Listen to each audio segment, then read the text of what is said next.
की सैर। छवि के चाचा जी गांव में रहते हैं। वे वहां खेती करते हैं। छवि के पिताजी का शहर में व्यापार है। वे शहर में ही रहते हैं। छवि भी शहर में ही पली बड़ी है। पिताजी कभी कभी गांव जाते रहते हैं, परंतु छवि कभी गांव गई हो ऐसा उसे याद नहीं आता। वह बहुत दिनों से पिताजी से गांव ले चलने के लिए कह रही थी। पिताजी ने उसे दशहरे की छुट्टियों में गांव ले चलने का वादा किया था। दशहरे की छुट्टियों में छवि अपने माता पिता के साथ गांव गई। गांव में उसका चचेरा भाई समीर रहता है। समीर के लिए उसने अपनी मम्मी से एक सुंदर खिलौना मंगवाया। उसके मन में गांव जाने की तीव्र इच्छा थी। गांव पहुंचकर छवि ने देखा कि वहां के घर शहरों के घर की तरह पक्के नहीं थे। यहाँ छप्पर वाले घर अधिक थे। किसी किसी घर के ऊपर खपरेल भी थी। दो चार मकान ही सीमेंट और ईंटों के थे, शेष सभी कच्चे थे।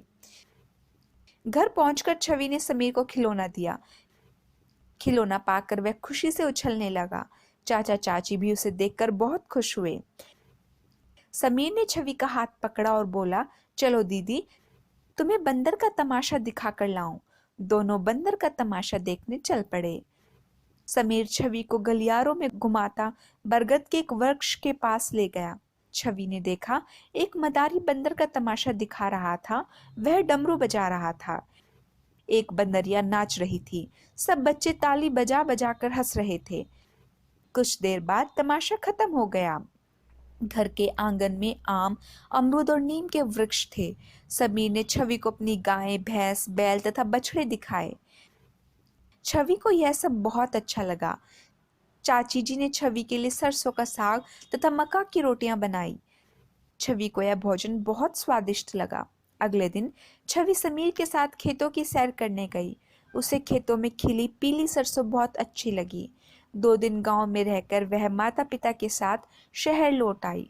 उसने अपनी सहेली प्रभा को बताया, गांव के लोग बड़े सभ्य और सीधे होते हैं, बड़ी नरमी से बात करते हैं।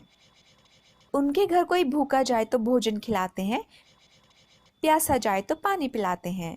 वे लोग बड़ी मेहनत करके अनाज पैदा करते हैं। गांव की जलवायु अच्छी होती है। लोग स्वस्थ और बलवान होते हैं। शहर की भीड़ भाड़ और शोरगुल से गांव कोसों दूर है।